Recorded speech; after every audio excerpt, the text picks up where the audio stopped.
আজকে আমার আলোচনার মূল বিষয় সুদের ভয়াবহতা ও সমাজে এর ধ্বংসাত্মক প্রভাব, সুদ থেকে তাওবার ঘটনা। গত সপ্তাহে আমরা আলোচনা করেছিলাম সুদ নিয়ে, সুদ নিলে, সুদ গ্রহণ করলে কি ক্ষতি হবে। আর আজকের আলোচনা হচ্ছে সুদের ভয়াবহতা ও সমাজে এর ধ্বংসাত্মক প্রভাব, সুদ থেকে তাওবার একটা উত্তম ঘটনা আছে, সেই ঘটনা আজকে শুনে আজকে সংক্ষিপ্ত খুতবা এখানে শেষ করবেন ইনশাআল্লাহ। সম্মানিত হাজিরিন, সম্মানিত উপস্থিতি, কুরআনে বর্ণিত সুদখোরদের ভয়াবহ পরিণতি কি, ভয়াবহ শাস্তি কি, আল্লাহ রাব্বুল আলামিন কি বলেছেন? আল্লাহ রাব্বুল আলামিন পবিত্র কুরআনুল কারিমে সুদখোর যারা, তাদেরকে অসংখ্য ভয়াবহ শাস্তি এবং পরিণতির কথা বলা হয়েছে। এমন ভয়াবহ শাস্তি, পরিণতি যা কোনো গুনাহ সম্পর্কে বর্ণিত হয় নাই। সুদ নিয়ে যতগুলো গুনাহ নিয়ে, শাস্তি নিয়ে আলোচনা করা হয়েছে, অন্যগুলো নিয়ে এতটা আলোচনা করা হয় নাই। তাহলে পবিত্র কোরআনে সুদখোরদের 5টি শাস্তির পরিণতির কথা বর্ণিত হয়েছে। আসুন আমরা বিস্তারিতভাবে জানি। তাহলে কিয়ামতের দিন আল্লাহ রাব্বুল আলামিন বলতেছেন যে কিয়ামতের দিন সুদখোর পাগল হয়ে কবর থেকে উঠবে। কি হয়ে? যারা এই জমিনে, যারা এই ময়দানে, যারা আমাদের সমাজে সুদ খায়, আমি কিন্তু কোরআন থেকে বলতেছি, যারা সুদ খায় তাদেরকে কঠিন হাসরের ময়দানে পাগল হিসেবে উঠানো হবে। কঠিন হাসরের ময়দানে কি হিসেবে উঠানো হবে? পাগল হিসেবে। এটা কোথায় পাবো? তাহলে সূরা বাকারার 275 নম্বর আয়াত। আল্লাহ রাব্বুল আলামিন বলতেছেন, আল্লাযীনা ইয়াকুলুনা রিবা লা ইয়াকুমুনা ইল্লা কামা ইয়াকুমুল্লাযী ইয়াতাখাব্বাতুহুশ শাইতান মিনাল মাসি। যারা সুদ খায় কিয়ামতের দিন তারা সেই ব্যক্তির মতো উঠবে। যারা সুদ খায় কিয়ামতের দিন তারা সেই ব্যক্তির মতো উঠবে, শয়তান যাকে স্পর্শ দ্বারা পাগল বানিয়ে ফেলেছে। শয়তান যদি কাউকে ধরে তাহলে তার মাথা ঠিক থাকে।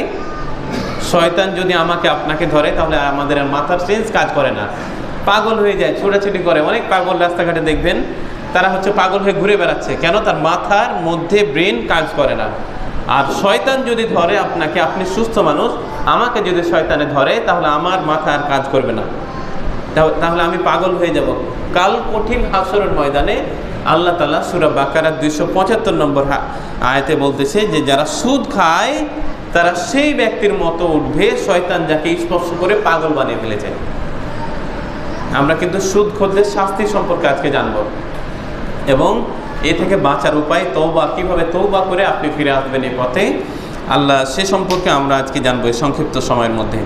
এই আয়াতের ব্যাখ্যায় তাফসীর ইবনে কাসিরের প্রথম খণ্ডের 46 নম্বর পৃষ্ঠায় এসেছে যে তারা কিয়ামতের দিন তাদের কবর থেকে উঠবে না, অন্যদের মতো স্বাভাবিকভাবে তারা উঠবে না, বরং যেভাবে কোনো পাগল ব্যক্তি, জিনে ধরা লোক খিঁচুনির সময় উঠে, মানে খিঁচুনি লেগে যায়, শরীর কাঁপতে থাকে, মানুষ কিছু বললে লাফিয়ে পড়ে, তার উপর জাম্প করে, তাকে ধরার চেষ্টা করে।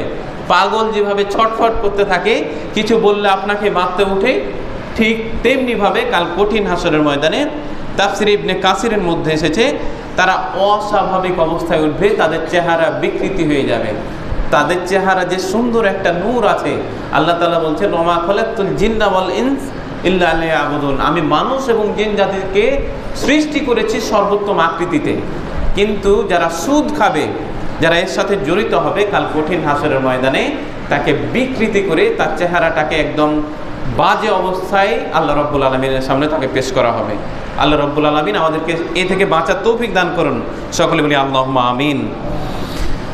ওয়াকালা ইবনে আব্বাস রাদিয়াল্লাহু তাআলা আনহু থেকে বর্ণিত, হযরত রাসূল সাল্লাল্লাহু আলাইহি সাল্লাম বলেছেন, সুদখোরকে কিয়ামতের দিন এমন অবস্থায় ওঠানো হবে যে উন্মাদ ব্যক্তির মতো হবে, নিজেই নিজের গলাটাকে টিপে ধরে সে হচ্ছে মৃত্যুবরণ করবে, ছটফট করতে থাকবে, কোনো জায়গায় সেই শান্তি পাবে না, আরাম পাবে না। তখন কি হবে? সে নিজেই নিজের গলাতে ফাঁস লাগাবে। হয় আজকে তো দুনিয়াতে আমরা যারা দেখি যে ফাঁসি লাগিয়েছে গাছের সাথে, না হয় ফ্যানের সাথে, না তো আর কিছুরই সাথে ফাঁস লাগায়। কিন্তু কিয়ামতের দিন তারা তাদের নিজের গলাকে ধরে হচ্ছে ফাঁস লাগিয়ে, যে কোনো জায়গার সাথে ফাঁস লাগিয়ে তারা কি করবে? মৃত্যুবরণ করবে। এ হচ্ছে সুদখোরদের শাস্তি। দুনিয়াতে যারা সুদখোর তাদের শাস্তির কথা আমি আজকে এই সংক্ষিপ্ত খুতবায় উল্লেখ করব। তাহলে রাসূল সাল্লাল্লাহু আলাইহি সাল্লাম বলেছেন যে যারা সুদ খাবে, আল্লাহ তাআলা পবিত্র কোরআনে সূরা বাকারার 275 নম্বর আয়াতে বলেছেন যারা সুদ খাবে তাদের হচ্ছে 1 নম্বর কথা, 1 নম্বর কাজ, যারা সুদ খাবে কিয়ামতের দিন তারা পাগল হয়ে উঠবে। মনে করে থাকতে হবে, যারা সুদ খাবে তারা কি হয়ে উঠবে? 1 নম্বর শাস্তি হচ্ছে পাগল হয়ে উঠবে। নিজেই নিজের গলাতে কি দিবে? ফাঁস লাগিয়ে দিবে। নিজেই নিজের গলাতে কি লাগিয়ে দিবে? ফাঁসি লাগিয়ে সে মৃত্যুবরণ করবে। 2 নম্বর, সুদের ভয়াবহ শাস্তির মধ্যে 2 নম্বর শাস্তি হচ্ছে সুদ সমস্ত বরকতকে ধ্বংস করে দেয়। সুদ সমস্ত বরকত, আপনার পরিবারে দেখবেন যে যারা সুদখোর, যারা সুদ খায়, দেখবেন যে হচ্ছে যে তারা বাড়তে আছে, বাড়তে এখানে জমি, ওখানে জমি, ওখানে এটা অনেক কিছু করে ফেলেছে। আসলেই সাময়িকভাবে তারা কিছু করেছে, কিন্তু পরবর্তীতে এটা ধ্বংস হয়ে যাবে। সুদখোর, যারা সুদের টাকা যারা নেয়, যারা হচ্ছে এগুলো গ্রহণ করে, তারা সাময়িকভাবে ভালো থাকবে, কিন্তু একটা সময় গিয়ে তারা কি হয়ে যাবে? তছনছ হয়ে যাবে, শেষ হয়ে যাবে, ধ্বংস হয়ে যাবে। কিভাবে ধ্বংস হবে? সে বিভিন্ন ওয়েতে ধ্বংস হতে পারে। তার স্ত্রীর হচ্ছে এমন একটা অসুখ হয়েছে, শেষ, মানে যা আছে সব বিক্রি করেও সে মানে তার অসুখ ঠিক করা যাবে না। অথবা যে সুদ খায় তারও হয়তো এমন একটা অসুখ হয়ে গেছে, ইন্ডিয়া, ভারত, নেপাল, আমেরিকা পর্যন্ত যেতে হতে পারে, কারণ তাকে বাঁচতে হবে। টাকা দিয়ে কি করবে? তার টাকা তো অনেক থাকবে তখন, কিন্তু তাকে বাঁচার জন্য কি করতে হবে? তার টাকা পয়সা, তার বাড়ি গাড়ি, ব্যাংক ব্যালেন্স যা আছে সমস্ত কিছু বিক্রি করে সে হচ্ছে কোথায় যাবে? তার জীবনটা বাঁচাতে যাবে। এইভাবেও শেষ হয়ে যেতে পারে তার টাকা পয়সা। আমি বুঝাতে পারিনি মনে হয়। আপনারা একটু আমার দিকে মনোযোগ দিবেন, ছোট বাচ্চা যারা আছে এদেরকে একটু হচ্ছে যে চুপ করতে যদি সম্ভব হয়, একটু মুখটা বন্ধ রাখলে আপনারা বুঝতে পারবেন আমার কথা। তাহলে আল্লাহ রাব্বুল আলামিন সুদ সমস্ত বরকতকে ধ্বংস করে দেয়। এটা হচ্ছে সূরা বাকারার 276 নম্বর আয়াতে আল্লাহ রাব্বুল আলামিন বলেন, ইয়ামহাকুল্লাহুর রিবা ওয়া ইউরবিস সাদাকাত। আল্লাহ তাআলা সুদকে একবারে নিশ্চিহ্ন করে দেবেন, এবং যারা দান করবে, গত সপ্তাহে বলেছি, যারা সদাকা করবে, যারা দান করবে, যারা হচ্ছে গোপনে দান করবে, এমনভাবে দান করবে ডান হাত কি দান করেছে বাম হাত জানে না, তাদেরকে আল্লাহ তাআলা কি করবেন? বাড়াতে থাকবেন ইনশাআল্লাহ। আল্লাহ তাআলার ওয়াদা, আল্লাহ তাআলার এটা চুক্তি, আল্লাহ তাআলার এটা সত্য সাক্ষ্য কোরআনের মধ্যে স্পষ্টভাবে উল্লেখ করেছেন। তাহলে 2 নম্বর জানলাম আমরা, যারা সুদ খাবে তাদের সমস্ত সম্পদ, ধন সম্পদ একদিন না একদিন কি হয়ে যাবে? নিশ্চিহ্ন হয়ে যাবে, শেষ হয়ে যাবে।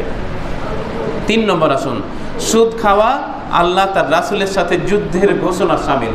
যদি কেউ 1 টাকা সুদ খায় তাহলে আল্লাহ এবং তার রাসূলের সাথে কি করা? যুদ্ধের শামিল। আপনি আল্লাহ এবং আল্লাহ রাসূলের সাথে যুদ্ধ করবেন, কাল কঠিন হাসরের ময়দানে কি নিয়ে উঠবেন? আপনি হয়তো মনে মনে চিন্তা করছেন, আমি তো আল্লাহ রাসূলকে খুব ভালোবাসি, আল্লাহর রাসূল এবং আল্লাহকে পাওয়ার জন্য আমার জীবনটা কুরবান হয়ে যাক, কিন্তু আপনি খাচ্ছেন সুদ। আর এই সুদ খাওয়ার জন্য আপনার অন্তরে আল্লাহ রাসূলের ভালোবাসা, আপনার অন্তরটা বলতেছে আল্লাহ, সার্বক্ষণিক জিকির করছে সুবহানাল্লাহ, আল্লাহু আকবার, লা ইলাহা ইল্লাল্লাহ, কিন্তু সুদ খাওয়ার কারণে আমার আল্লাহ এবং আল্লাহর রাসূলের সাথে আমার যে চুক্তির কথা ছিল, যে ভালোবাসার স্থাপনার কথা ছিল, সেটা বাতিল হয়ে গিয়ে তাদের সাথে যুদ্ধে শামিল হয়ে যায়। এজন্য আমরা 3 নম্বর হচ্ছে সুদ খাওয়া আল্লাহ তার রাসূলের সাথে যুদ্ধে ঘোষণা শামিল। এই কথা সূরা বাকারার 279 নম্বর আয়াতে বলতেছেন। একই সূরা বাকারার 76, 77, 78, 79 নম্বর আয়াতে এই সুদ খোরদের সম্পর্কে বারবার করে উল্লেখ করছেন। এই আয়াতে আল্লাহ তাআলা বলতেছেন, ফাইন লাম তাফআলু ফাযানু বিহারবিম মিনাল্লাহি ওয়া রাসূলিহি। যদি তোমরা সুদ পরিহার না করো তাহলে আল্লাহ এবং তার রাসূলের পক্ষ থেকে যুদ্ধের ঘোষণা শুনে নাও। আল্লাহ এবং রাসূল তোমাদের সাথে কি করবে? যুদ্ধের জন্য প্রস্তুত গ্রহণ করবে। নাউযুবিল্লাহ। তাহলে এই আয়াত থেকে আমরা জানতে পারলাম যে আল্লাহ, আমি যদি সুদ খাই তাহলে আল্লাহ এবং আল্লাহ রাসূলের সাথে কি করতে হবে? যুদ্ধ করতে হবে। আমরা এই কাজ তো কখনো করব না। একজন মুসলমানের সন্তান হয়ে আমরা কি এই কাজ করব? আমরা কখনো করব না। আল্লাহ আমাদেরকে হেফাজত করুন, সকলে বলি আল্লাহুম্মা আমিন। গতকালকে হচ্ছে একটা ভিডিও আসলো, আমি ফেসবুক নেওয়াছিলাম, দেখছি একটা ভিডিও, কি মসজিদের ইমাম সাহেব রান্না করেছে, মসজিদের সভাপতি, তারা ভিডিও বানিয়েছে একটা, যে মসজিদের সভাপতি জন্য খাবার রান্না করেছে, অনেক সুন্দর খাবার রান্না করেছে। ইমাম সাহেব নামাজ শেষে বলছে, সভাপতি সাহেব আসেন, আপনার জন্য একটু সুন্দর খাবার রান্না করেছে। খাবার দেখে তো সভাপতি খুব খুশি যে আমার জন্য আমার ইমাম হচ্ছে খাবার নিয়ে এসেছে রান্না করে, খাবার গরুর মাংস মনে করে সে হচ্ছে তাকে দিয়েছে, খাচ্ছে। খাওয়া শেষ করে বলছে খাবার খুব মজা হয়েছে। তো যে মাংসটা রান্না করেছে সে মাংসটা কিসের মাংস? ইমামকে জিজ্ঞেস করছে এত সুন্দর রান্না হয়েছে, মাংসটা যে রান্না করেছে সেটা কিসের মাংস? ইমাম সাহেব বলতেছে আপনি তো খাবার খেলেন, একবারে জিজ্ঞেস করলেন না, খাবার পরে জিজ্ঞাসা করছেন। এই খাবারটা হচ্ছে, এই মাংসটা হচ্ছে কুত্তার মাংস, কুকুরের মাংস। এটা মাংস হচ্ছে কিসের মাংস? কুকুরের মাংস। বলছে বেটা ইমাম, তোর এত বড় সাহস, তুই, আমি মসজিদের সভাপতি, তুই আমার মসজিদে চাকরি করে তুই আমাকে কুকুরের মাংস দিয়ে খাবার খাওয়াস? তোর সাহস তো কম নয়। ইমাম ভালো করে জানে যে হচ্ছে এই সভাপতি কি সুদ খায়। বলতেছে যে আপনি যে সুদ খান এটার জন্য কাল কঠিন হাসরের ময়দানে কুকুরের চাইতে নিকৃষ্টভাবে আপনাকে খাবার দেওয়া হবে। সেদিন আপনি কিভাবে বাঁচবেন? সেদিন আপনি কি চিন্তা করবেন? সেদিন আপনি কিভাবে আল্লাহর কাছে জবাবদিহি করবেন? আজকে আপনাকে সামান্য কুকুরের মাংস দিয়ে খাবার খাওয়ার কারণে আপনি আমাকে চাকরিচ্যুত করবেন, আমাকে বাদ দিয়ে দিবেন, আমার বিরুদ্ধে মামলা করবেন, কিন্তু কাল কঠিন হাসরের ময়দানে আপনি সুদ খাচ্ছেন, আপনার বিরুদ্ধে আল্লাহর রাসূল হচ্ছে বিপক্ষে যখন সাক্ষী দিবে তখন কে আপনাকে বাঁচাবে? এটার জন্যই আজকে আপনি এই পদ্ধতি অবলম্বন করেছি। এটা কুত্তার মাংস না, কুকুরের মাংস নয়, এটা হচ্ছে গরুর মাংস। শুধুমাত্র আমি মিথ্যা কথা বলেছি এই জন্য যে আপনাকে এই জিনিসটা বোঝানোর জন্যে। তাহলে চিন্তা করেন, মানুষকে যদি আমরা কিছু খাওয়াই, যদি বলি যে এটা হচ্ছে মরা একটা টিকটিকির মাংস ছিল, তাহলে তার ভিতরটা কেমন লাগবে? অন্যরকম লাগবে। ঠিক তেমনিভাবে এইভাবে মানুষকে ফেরানো যায়, এইভাবে মানুষকে তার বিপদ থেকে, তার অন্যায় পথ থেকে, তার পাপাচার পথ থেকেও ফেরানো সম্ভব একটু কৌশল অবলম্বন করে। সম্মানিত উপস্থিতি, আমরা যারা আছি আপনারা একটু আগে যান, পিছনে যারা আছেন চলে আসেন সামনে। 3 নম্বর তাহলে হলো সুদ খাওয়া আল্লাহ এবং আল্লাহ রাসূলের সাথে যুদ্ধের ঘোষণা সামিল। 4 নম্বর সুদের উপর অটল থাকার অর্থ হলো কুফরি পন্থা অবলম্বন করা। কোনো ইমানদার ব্যক্তি জেনে সুদের কারবারের সাথে জড়িত হতে পারে না। আল্লাহ তাআলা সুদের সমস্ত কিছু হারাম করে দিয়েছেন। আল্লাহ রাব্বুল আলামিন বলতেছেন ইয়া আইয়ুহাল্লাযীনা আমানুত্তাকুল্লাহ ওয়া জারু মা বাকিয়া মিনার রিবা ওয়া ইন কুনতুম মুমিনিন। হে ইমানদারগণ, তোমরা আল্লাহকে ভয় করে চলো এবং সুদি কারবার পরিত্যাগ করো যদি তোমরা মুমিন হয়ে থাকো। যদি তোমরা মুমিন হয়ে থাকো তাহলে সুদের সাথে যত লেনদেন আছে সব কি করে দাও, ছিন্ন করে দাও, বাদ করে দাও, তাহলে তোমরা সফল কাম হয়ে যাবে। এই আয়াত দ্বারা আল্লাহ তাআলা ইঙ্গিত করেন কোনো মুমিন ব্যক্তি কোনো সুদি লেনদেনের সাথে যুক্ত হতে পারে না। কোনো মুমিন ব্যক্তি কোনো সুদি কারবারের সাথে যুক্ত হতে পারে না। এই হচ্ছে 4 নম্বর পয়েন্ট। সুদের ওপর যদি কেউ অটল থাকে তাহলে সে হচ্ছে কি কুফরি পন্থা অবলম্বন করবে। 5 নম্বর পয়েন্ট হচ্ছে সুদখোর সর্বদা কোথায় থাকবে? জাহান্নামে থাকবে। আল্লাহ তাআলা বলতেছেন সুদখোর যারা হারাম, যারা কুত্তার মাংস খাওয়া হারাম, যারা মরা গরুর, মরা পশুর, জন্তুর গোশত খাওয়া হারাম জেনেও খাবার খায়, তাহলে সেটা হারাম না হালাল হবে? তাহলে যারা সুদ এটা হারাম এটা জানার পরেও যারা এটার সাথে যুক্ত থাকবে, কাল কঠিন হাসরের ময়দানে সে পাগল হয়ে উঠবে। কাল কঠিন হাসরের ময়দানে তাকে জাহান্নামেই থাকতে হবে। আল্লাহ রাব্বুল আলামিন এখানেও বলেন ওমান আদা ফাউলাইকা আসহাবুন নার হুম ফিহা খালিদুন। যারা পুনরায় সুদের দিকে ফিরে যাবে, জাহান্নামবাসী হবে, সে সর্বদা সেখানে থাকবে এবং জাহান্নাম তাকে নিবেদিত করবে। জাহান্নামের শাস্তি থেকে সে কখনো বাঁচতে পারবে না। যারা সুদের সাথে লেনদেন করবে থাকবে, যারা জড়িত থাকবে, তাদের হচ্ছে 5 নম্বর শাস্তি, সুদখোর সর্ব অবস্থায় জাহান্নামের ভিতরে থাকবে, তাকে কেউ বাঁচাতে পারবে না। তাহলে হাদিসে বর্ণিত সুদখোরদের ভয়াবহ শাস্তি পরিণতি সম্পর্কে রাসূল সাল্লাল্লাহু আলাইহি সাল্লাম বারবার করে জানিয়েছেন। আল্লাহ রাব্বুল আলামিনও বলেছেন, গত সপ্তাহে আমি আলোচনা করেছিলাম যারা সুদ খাবে, যারা সুদের সাথে জড়িত থাকবে, যারা সুদ খাবে, যারা সুদের সাথে জড়িত থাকবে, এনজিও প্রতিষ্ঠান থেকে শুরু করে যত ধরনের, আপনি 1 টাকা নিয়ে 2 টাকা দিবেন, আপনিও দোষী। আপনি 2 টাকা নিয়ে 4 টাকা দিবেন, লেনদেন করবেন, সাক্ষী দিবেন, সমস্ত লোক এটার মধ্যে যারা জড়িত থাকবে, সুদ নেওয়া, দেওয়া, লেখা, সাক্ষী দেওয়া, সবাই হচ্ছে এই কাতারে সামিল হয়ে যাবে। আপনার ভাই, আপনি সুদখোর না, আপনার ভাই হচ্ছে সুদ নিবে, ঋণ নিবে, আপনাকে ব্যাংকে নিয়ে গেছে, ভাই তুমি একটু কি করে দাও, সাক্ষী দাও বা সিগনেচার মারো তোমার আইডি কার্ডটা দিয়ে, তাহলে আমাকে ঋণ দিবে। হয় না অনেক সময়? অনেক সময় হয় এটা। এই কারণে আপনিও সাব্যস্ত হয়ে যাবেন, কোনো রেহাই নাই, বাঁচার কোনো উপায় নাই। তাহলে সুদ এমন এক জঘন্য গুনাহ যাতে 4 প্রকার ব্যক্তি ফেঁসে যায়। এটা পাবেন সহিহ মুসলিমের 3985 নম্বর হাদিসে। এই হাদিসে আল্লাহ তাআলা বলেছেন তাদের উপর লানত যারা হচ্ছে সুদখোরের উপর, সুদদাতা যে সুদ খাবে, যে দেবে এবং যে লিখবে এবং তার সাক্ষী দুজনের উপর আল্লাহ তাআলা লানত করেছেন। এদের উপর আল্লাহ তাআলার গজব নাজিল হোক, নাউজুবিল্লাহ। যারা সুদ খাবে দিবে, যারা সুদ খাবে দিবে, যারা লিখবে এবং যারা কি করবে, সাক্ষী দিবে। বোঝা গেছে আমার কথা? ইনশাআল্লাহ আমাকে আল্লাহ রাব্বুল আলামিন আমরা যেন সবাই এই কাজ থেকে বাঁচতে পারি, আমরা এই কাজ থেকে বেঁচে কাল কঠিন হাসরের ময়দানে জান্নাতে যেতে পারি। আল্লাহ আমাদেরকে সেই তৌফিক দান করুন, সকলে বলি আল্লাহুম্মা আমিন। বর্তমানে যারা ব্যাংকে চাকরি করে, তারা যদি সুদ নাও খায়, তারা লেখার কারণে তারা সুদের গুনায় জর্জরিত হয়ে যাবে। সুদের লেনদেন হয় না? অনেক হয়। এখন প্রত্যেকটা ব্যাংকে এখন হচ্ছে যে সমানে সুদ। আপনি 10 বছরের জন্য হচ্ছে রাখবেন টাকা, ওই যে লিখে রাখলেন আপনি, এই জন্য আপনি দোষী। কাল কঠিন হাসরের ময়দানে আল্লাহ আপনাকে ছাড়বে না, শাস্তি দেবেই দেবে। 2 নম্বর দেখেন, সুদখোর মৃত্যুর পর রক্তের নদীতে হাবুডুবু খাবে।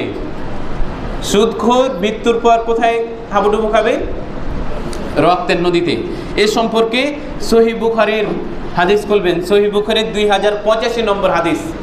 সহিহ বুখারীর 2085 নম্বর হাদিসে রাসূল সাল্লাল্লাহু আলাইহি সাল্লাম বলেছেন যে হযরত সামরা ইবনে জুনদুব রাদিয়াল্লাহু তাআলা আনহু থেকে বর্ণিত, তিনি বলেন রাসূল সাল্লাল্লাহু আলাইহি সাল্লাম বলেছেন আজকে রাত্রে আমার কাছে 2 জন ব্যক্তি আসলো, তারা আমাকে নিয়ে গেল, আমি চলতে থাকলাম, তারা একটা রক্তের নদীর কাছে নিয়ে আসলো। নদীর মধ্যস্থলে একটা ব্যক্তি দাঁড়িয়ে আছে এবং আরেক ব্যক্তি হচ্ছে নদীর তীরে দাঁড়িয়ে আছে, তার সামনে পাথর পড়ে রয়েছে। নদীর মাঝখানে যে লোকটা আছে, যখনই সে চিন্তা করছে যে আমি উপরে উঠব, সাঁতার কেটে যখন সে কিনারার দিকে আসছে, এই ফেরেশতা একজন দাঁড়িয়ে আছে তাকে শাস্তি দেওয়ার জন্য। কি শাস্তি? তার পাশেই যে পাথর আছে, এই পাথরটা তার মুখের মধ্যে ঢুকে দিচ্ছে, আবার সে চলে যাচ্ছে মধ্যখানে, আবার সে হচ্ছে এভাবে আসছে কানাতে উঠার জন্যে, সমুদ্র থেকে হচ্ছে উঠার জন্য সে আবার আসে, বাঁচার জন্য আসছে। কিন্তু যখনই সে কাছে আসে, তখনই যে পাহারাদার ফেরেশতা আছে তার মুখে একটা বড় পাথর আবার ঢুকিয়ে দিচ্ছে, আবার সে চলে যাচ্ছে দূরে। এই শাস্তি হতে আছে কিয়ামত পর্যন্ত হতেই থাকবে। রাসূল সাল্লাল্লাহু আলাইহি সাল্লাম জিজ্ঞেস করলেন, মান হাউলা, এরা কারা? তখন জিবরাইল আলাইহিস সালাম উত্তর দিলেন, এরা হচ্ছে আপনার উম্মতের সেই সমস্ত লোক, আপনার উম্মতের সেই সমস্ত মুসলমান যারা নামাজ পড়তো, যারা রোজা করতো, যারা ইবাদত করতো, যারা তাহাজ্জুদ পড়তো, যারা সার্বক্ষণিক জিকির আজকারে ব্যস্ত থাকতো, তারা হচ্ছে সুদখোর। সুদ খাওয়ার কারণে আজকে তাদের এই অবস্থা। আজকে তাদের মুখে বারবার করে পাথর ঢুকিয়ে দেওয়া হচ্ছে, যেন দুনিয়ার বুকে তোমার হচ্ছে যে সম্পদের পাহাড় গড়েছে, তোমার জীবনটা হচ্ছে ক্লান্ত হয় না, আজকে তুমি এই পাথর খেয়ে তোমার জীবনটাকে আরো বড় করো। নাউজুবিল্লাহ। এই হচ্ছে সুদখোরদের শাস্তি কাল কঠিন হাসরের ময়দানে। সহিহ বুখারীর 2085 নম্বর হাদিসে আল্লাহ রাব্বুল আলামিন উল্লেখ করেছেন রাসূল সাল্লাল্লাহু আলাইহি সাল্লামের মাধ্যম দিয়ে। তাহলে এই যে সুদখোরদের অবস্থা, সুদখোরদের এই করুণ পরিণতি, আমরা সবাই এই থেকে বাঁচতে পারবো তো ইনশাআল্লাহ বলেন সবাই। আল্লাহ আমাদেরকে বাঁচার তৌফিক দান করুন। কারণ কাল কঠিন হাসরের ময়দানে, আমি আবারও বলতেছি, কাল কঠিন হাসরের ময়দানে আমরা উলঙ্গ হয়ে, পাগল হয়ে, একদম হচ্ছে যে নাজাহাল হয়ে আল্লাহর দরবারে উপস্থিত হতে চাই না, কেউই চায় না। দুনিয়ার বুকে যদি আপনি কুকুরের মাংস খান, সেটা যদি হারাম হয়, তাহলে এই সুদের টাকাটাকেও আপনি হারাম মনে করবেন। আপনার এটা হচ্ছে শক্তভাবে মোকাবেলা করা দরকার, আপনার নফসের সাথে যুদ্ধ করে মোকাবেলা করা দরকার।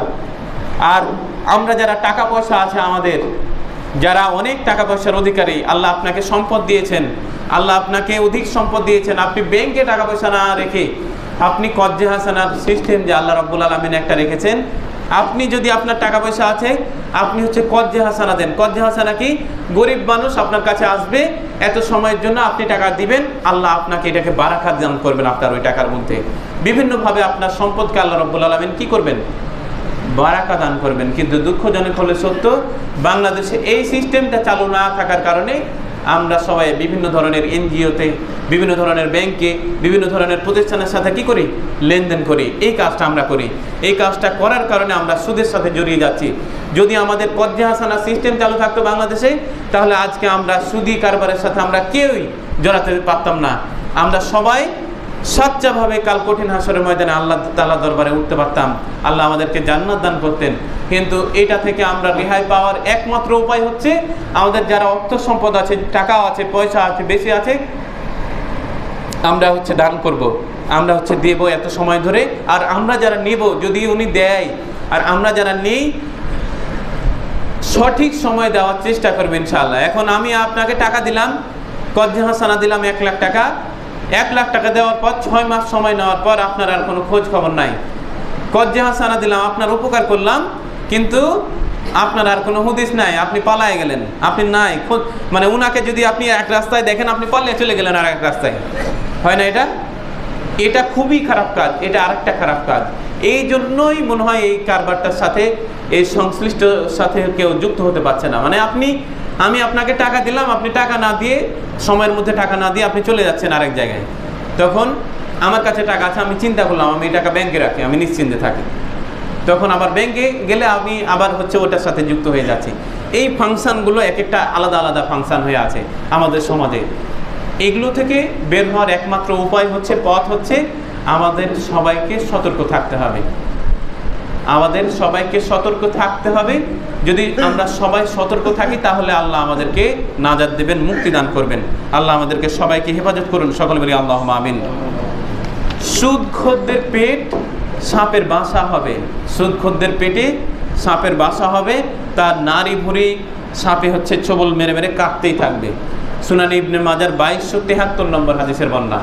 সুনান ইবনে মাজার 2273 নম্বর হাদিসের বর্ণনা, যে সুদখোরদের পেট সাপের বাসা হবে, তার নারী ভুঁড়ি কাটতে থাকবে সাপের দংশন করে করে।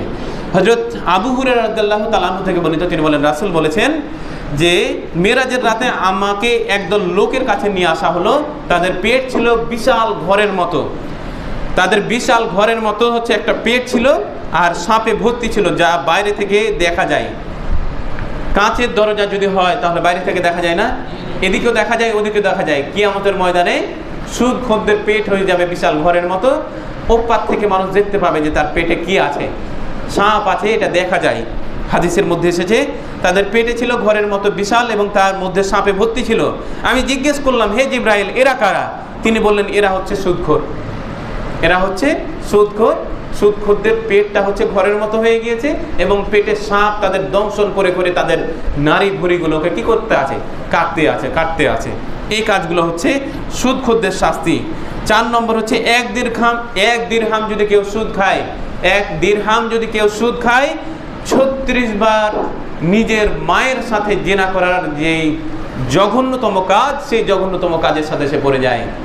1 টাকা যদি আপনি সুদ খান, 1 আনাজ যদি সুদ খান, আপনি 36 বার নিজের মায়ের সাথে জিনা করার যে গুনাহ, এই গুনাহ শামিল হয়ে যায়।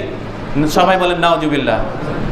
তাহলে দেখেন, এতক্ষণ শুনলেন যে সুদ খেলে আপনি পাগল হবেন, সুদ খেলে আপনার পেটটা ঘরের মতো হচ্ছে উঁচু হয়ে যাবে, পেট ফুলে যাবে, বাইরে থেকে দেখা যাবে। আর এই হাদিসে আসছে সুনানে মুসনাদ আহমেদের 21997 নম্বর হাদিস। এই হাদিসের মধ্যে এসেছে 1 টাকা যদি আপনি সুদ খান, তাহলে 36 বার নিজের মায়ের সাথে জিনা করা শামিল হয়ে যায়। নাউজুবিল্লাহ। তাহলে এই জঘন্যতম কাজ, আপনার মাথার সেন্স থাকতে আপনি আপনার মায়ের সাথে কোনোদিন জিনা করবেন? এটা আপনার যেমন বাধা দেয়, আপনার অন্তর যেমন বলে যে এটা জঘন্যতম কাজ, আপনার বিবেক যেমন বলে এটা হচ্ছে যে একদম চরম লেভেলের ঘৃণিত কাজ, আপনার সমাজ যেমন বলে এটা হচ্ছে চরম লেভেলের একটা বেয়াদবি কাজ, জঘন্যতম কাজ, ঠিক তেমনিভাবে আমরা যারা সুদ খাই, এটাও হচ্ছে একটা জঘন্যতম কাজ, বেয়াদবি কাজ, একদম অসৌজন্যমূলক কাজ হচ্ছে এই কাজটা। আপনি যখনই 1 টাকা সুদ খাবেন, তখনই চিন্তা করবেন আপনি আপনার মায়ের সাথে জিনা করলেন, তাহলে আপনি এখান থেকে ফিরে আসাও সম্ভব হতে পারে। এই কাজটা আমরা করবো ইনশাআল্লাহ। আল্লাহ আমাদেরকে হেফাজত করুন। সকল বলি আল্লাহুম্মা আমিন। তাহলে এইভাবে রাসূল সাল্লাল্লাহু আলাইহি সাল্লাম বলেছেন যে সুদখোরের সম্পদ এক সময় না এক সময় নষ্ট হয়ে যাবে, কিয়ামতের পূর্বে সুদখোরদের ব্যাপক লাভ করবে। কিয়ামত যখন শুরু হয়ে যাবে, আমরা রাসূল বলেছে সেই 1400 বছর আগে বলেছে যে এই সুদের ভয়াবহতা প্রকট হারে বেড়ে যাবে, ঘরে ঘরে বেড়ে যাবে। সমাজে হচ্ছে এমন একটা বাড়ি বাদ যাবে না যে এটার সাথে কেউ জড়িত থাকবে না। সবাই হচ্ছে কিয়ামতের আগে কি হয়ে যাবে, এই সুদি কারবারের সাথে লেনদেন করবে। রাসূলের ভবিষ্যৎবাণী, রাসূল সাল্লাল্লাহু আলাইহি সাল্লাম বলে গিয়েছেন যে সুদের সাথে সবাই হচ্ছে যুক্ত হয়ে যাবে। এখন সমাজে সুদের প্রভাব, এই প্রভাব বিস্তার করার জন্য, এটা হচ্ছে ধ্বংস করে দেওয়ার জন্য, এই সমাজে সুদের ভয়াবহ প্রভাব, যে প্রভাব রয়েছে, এই প্রভাব কি করে মানুষকে, সুদ ধনীদেরকে আরও ধনী করবে, গরিবদেরকে গরিব করবে। সুদ সামাজিক ভারসাম্য নষ্ট করবে, হিংসা, বিদ্বেষ, শোষণ, মারামারি এগুলো চালু করবে। পরিবারের বরকত চলে যাবে, আপনার পরিবারে টাকা আসবে সুদখোর যারা, আমরা হচ্ছে যারা সুদের সাথে লেনদেন করি, যারা হচ্ছে অর্থ সম্পদ নিয়ে আছি, আপনারা দেখবেন আপনার পরিবারে আপনার হচ্ছে অভাবে মিটবে না, আপনি শান্তিতে থাকতে পারবেন না, আপনার একটার পর একটা বিপদ লেগেই থাকবে। এটা হচ্ছে চরম সত্য কথা। অর্থনৈতিক থেকে রহমত সরে গিয়ে আপনার অবৈধ সম্পদের পাহাড়, আপনি চিন্তা করবেন আমার এখন আছে 1 কোটি টাকা, এটাকে কিভাবে 10 কোটি টাকা করব, কিভাবে 20 কোটি টাকা করব, কিভাবে গুলশানে, কিভাবে হচ্ছে মিরপুরে, কিভাবে হচ্ছে দিয়াবাড়িতে, কিভাবে হচ্ছে বসুন্ধরা হচ্ছে প্লট কিনবো। এইভাবে আমরা চিন্তা করতে এক সময় আমরা এই দুনিয়া থেকে বিদায় হব। কাল কঠিন হাসরের ময়দানে আল্লাহ আমাদের জন্য এই সমস্ত শাস্তি আল্লাহ রাব্বুল আলামিন আমাদের জন্য রেখেছেন। সম্মানিত উপস্থিতি, আমরা শুধুমাত্র জান্নাতে যেতে চাই, এমন কোনো কাজ আমরা করব না যে কাজের কারণে আল্লাহ আমাদেরকে পাকড়াও করবেন, আল্লাহ আমাদেরকে ধরবেন, আল্লাহ আমাদেরকে একদম হচ্ছে জাহান্নামের মধ্যে, ওই রক্তের সমুদ্রের মধ্যে ফেরেশতা দিয়া আপনার মুখের মধ্যে পাথর ঢুকায় দিবেন আর বলবেন খা, দুনিয়ার মধ্যে তোর খাওয়া পূর্ণ হয় নাই, খা, এটা খেয়ে তোর পেটটাকে পূর্ণ কর। এই সমস্ত কাজ থেকে আল্লাহ আমাদেরকে হেফাজত করুন। সকল বলি আল্লাহুম্মা আমিন। আমরা সবাই বাঁচতে চাই, আমরা সবাই জান্নাতে যেতে চাই, আমরা সবাই আল্লাহ তাআলার প্রিয় বান্দা হতে চাই কিনা চাই না। আল্লাহ যেন আমাদেরকে সবাইকে মাফ করে দেন। সকলে বলি আল্লাহুম্মা আমিন। আমরা যারা এটার সাথে যুক্ত আছি, এখনো শেষ হয়নি, কারো 6 মাস, কারো 3 মাস, কারো 4 মাস এনজিওর সাথে যুক্ত আছি, যদি থাকি, আমরা না থাকলে তো আলহামদুলিল্লাহ, যদি থাকি তাহলে এটার সাথে ক্লোজ করে দিয়ে আপনি হালাল পন্থায় ব্যবসা করেন, হালাল পন্থায় আপনার জীবনযাপন পরিচালনা করেন, দেখবেন আল্লাহ অটোমেটিক আপনার পরিবারে, আপনার সন্তান সন্ততিতে, আপনার স্ত্রীতে আপনি যা ইনকাম করবেন তা আল্লাহ বারাকা দান করেছেন। আপনি হালাল পন্থায় যতটুকু অর্জন করবেন আল্লাহ আপনাকে বরকত দিবেন। আর যদি অসৎ উপায়ে চলে যায় তাহলে আল্লাহ আপনাকে ধ্বংসের শেষ প্রান্তে নিয়ে যাবেন। আপনার পরিবার থেকে শান্তি, রহমত, দয়া, মায়া কিছুই থাকবে না, উঠে যাবে সব। এই জন্য আমার পক্ষ থেকে আবার অনুরোধ থাকবে, আমরা যারা এই কাজের সাথে যুক্ত আছি, আল্লাহ আমাদেরকে এই কাজ থেকে ফেরার তৌফিক দান করুন। সকল বলি আল্লাহুম্মা আমিন। গত 2 জুমায় আমি সুদের ভয়াবহ শাস্তি, সুদ নিয়ে আল্লাহ রাব্বুল আলামিন কোরআনে এবং হাদিসে যা বলেছেন তা আলোচনা করার চেষ্টা করেছি। আমার জায়গা থেকে আমি আপনাদেরকে জানাই দিলাম। আমি যদি না জানাতাম, কাল কঠিন হাসরের ময়দানে আপনারাই বলতেন আমাদের একজন ইমাম ছিল, যে ইমাম শুধুমাত্র নামাজ রোজা নিয়ে বলেছে, এই সুদ নিয়ে কোনোদিন বলে নাই। ওই ইমামকে আগে নিয়ে আসেন, ওই ইমামের পেটের ওপর দিয়ে আমি হচ্ছে জাহান্নামে ঢুকবো। কালকে কঠিন হাসরের ময়দানে এই কাজটা আপনারাই করবেন, আপনারাই আমার বিরুদ্ধে হচ্ছে যে চলে যাবেন, সেদিন আমি এই দায়ভার নিতে পারবো না। এই জন্য আপনাদেরকে জানিয়ে দাও আমার পক্ষ থেকে, কাল কঠিন হাসরের ময়দানে আমি বলতে পারবো আল্লাহ তোমার হচ্ছে যে প্রজেক্টটা চালু করো, দেখো আমি বলেছি।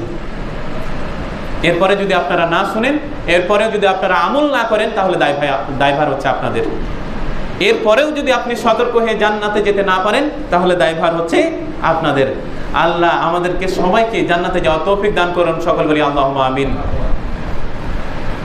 কোরআনের সাথে যারা থাকবে, কোরআনের পক্ষে যারা থাকবে, কোরআনের মতামতের সাথে যারা থাকবে, তাদেরকে আমরা ভোট দিয়ে জয়যুক্ত করব। কথা বলেন ঠিক কিনা? এখন হচ্ছে আমরা ইমাম নেওয়ার ক্ষেত্রে, একটা মসজিদে ইমাম নেওয়ার ক্ষেত্রে যতটা চিন্তা করে দেখি, হুজুরের দাঁড়িয়ে আছে কিনা, হুজুর হচ্ছে নামাজ পড়ে কিনা, হুজুরের টুপি পরে কিনা, হুজুরের বউ পর্দা করে কিনা, হুজুরের পরিবারটা কেমন, হুজুরের সাথে কোনো লেনদেন আছে কিনা, এত কিছু চিন্তা করি একজন মসজিদের 5 ওয়াক্ত মসজিদের ইমাম নিয়োগ দেওয়ার ক্ষেত্রে। কথা বলেন।